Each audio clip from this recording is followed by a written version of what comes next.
Servers work hard. They also have tales. Welcome to this episode of Tales from Your Server. Our first tale is by Meh12398. This was in 2018, but I still think about it often and just had to share. Had a couple come in who seemed really happy. They were having their first date night since they had a baby, and wife was really excited to finally have a reason to get a sitter. They ordered drinks, an appetizer, and their meals. Things seemed to be going well at first, but as the night progressed, things seemed to take a turn. Subtle things like started off holding hands across the table, but stopped by the time drinks were out. Weren't as chatty by the time the salads were out. By the time I brought their meals out, there was an orange envelope on the table next to the guy with his wedding ring on it. She was sobbing. He said he'd take his in a to-go box and the checks would be separate. He left as soon as his tab was paid, and she ended up telling me he apparently had been having an affair since she got pregnant, and just told her he was leaving to start a new life with his new family. The envelope had the divorce paperwork in it. She said he completely blindsided her. She had no idea this was coming. My manager ended up comping her ticket and paying for an Uber to take her home. Never saw her again, but I always think about that situation and hope her and the kid are alright. Editing to add some things based on comments I've seen. 1. Yes, my manager was in general just an awesome person, and thoroughly good at being a manager. 2. It is totally possible this was a scam to get a free meal. But if it was, they were incredible actors, and props to them, because the whole staff and the next table to them believed the performance. Also, she sat there for like an hour, just processing and never touched her food. I don't recall her asking for a to-go box, so I'm pretty confident it was real. 3. She did tell me he flat out said he wanted to start a new life and would not be challenging her for any custody and would be willing to pay child support. So I think he just didn't care about what he would lose in court, to be honest. 4. Yes, it's very possible that I heard the version of the story that made her look good, when in reality she did something to cause all of this. But the guy didn't stick around to give his side of the story, and I've known some pretty crummy people in life who I wouldn't doubt would pull some crap like this. But we get it, not all men are horrible. I personally have a wonderful husband, and I can't imagine him ever doing something like this. 5. This was a smallish town, population of 25,000 in Texas. I don't know how much crueler one could get. I mean, maybe, like the OP said, there are two sides to every story. Maybe she would have wigged out if he would have done it somewhere private or something like that. I don't know, but still. Personally, I also think divorce is used way too easily and too much to get out of a commitment that should have never been committed to in the first place. But then again, that's just me, and that's why I'm glad I've never been and probably never will be married. Not enough people take it seriously.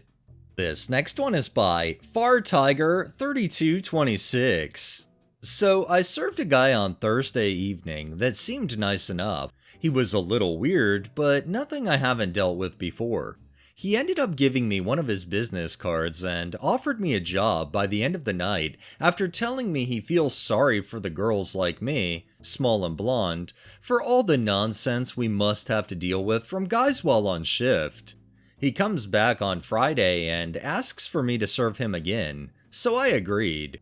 The whole night, he would go to the bathroom for like 10 minutes, then come back seeming a little jumpy. I gave him the benefit of the doubt, but by the end of the evening, I was 99.99% sure he was doing drugs. He tried to walk out without paying, and one of the runners stopped him. He then said, I have to bring his bill to his car and then he'll pay. I'm not an idiot, so I took my manager, a guy, with me to sort it out, and when he saw my manager, he started spewing nonsense about it being BS that I had to bring someone with me to get him to pay, etc, etc. He then looks at me and my manager, tells us both to go suck a dick, and calls us cunts before speeding away in his fancy new car. At that point, I just laughed and walked away, because what the fuck? This morning I was telling my mom about what happened, and I showed her his business card. Turns out, he's the CEO of some big company. My mom, being the wonderfully protective woman that she is, sent him an email with the subject line, "Go suck a dick," where she berated him for his behavior. Sometimes I love this job, and other times I hate it. First of all, the OP's mom is awesome if she in fact did email him with the subject line, "Go suck a dick," because one has to wonder who's he sucked to get to CEO status. And our final tale is from Mrs. Cyanide. So last night, I get sat a 5-top family. It's a husband, dad, and wife, as well as some extended family members. They're really polite and extremely over-the-top nice to me from the get-go, except for the dad. He automatically orders appetizers with a million modifications, and I can tell he's a picky eater and is being rude about it. Oh well. I bring out their appetizers and they're perfect to his standards. Amazing. The time comes for them to order entrees, and the dad orders fish and chips, no modifications. About 20 minutes later, I come out with their entrees, and the dad asks for an extra tartar sauce for his meal. We do not have tartar sauce, and instead, the fish and chips come with an aioli, as stated on the menu. I inform him that we don't have tartar sauce and ask if he wants an extra aioli. He flips his shit and yells, "What the fuck do you mean you don't have tartar sauce? If I knew that, I wouldn't ordered this." I ask if he wants to order any other sauce or if he wants to change his entree, even though it's his fault for not reading the menu and not even asking in the first place if we had tartar sauce. And he says no. He demands we make tartar sauce for him. I tell him we don't have the ingredients. He mutters how I've ruined his dinner, and the rest of his family is silent. He chooses to keep his food, so whatever. I walk away and let them eat. After about 10 minutes, he says he's done and has me take away his food he barely touched. I notice that he leaves the table and doesn't come back at all. The wife informs me they're ready for the check, so I bring it to them. I'm processing her card, and she asks if she can say a few words. I say, "Yeah, is everything okay?" She says, "Hey, I just wanted to thank you for taking care of us. You were amazing, and I'm so sorry that rude people give you shit for things that are out of your control. I hope you have an amazing night. You were great." I realize she was pissed at her husband, and she must have said something to him.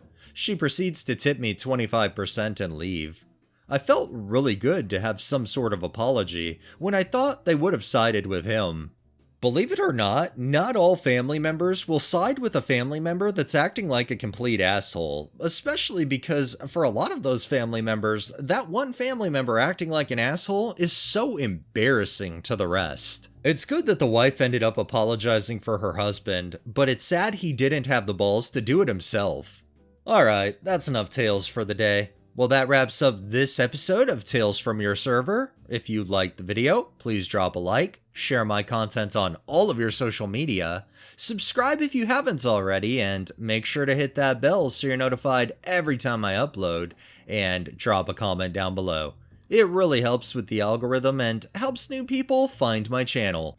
Thanks for watching, thanks to my patrons and super thanks contributors. Have a great day and stay safe out there.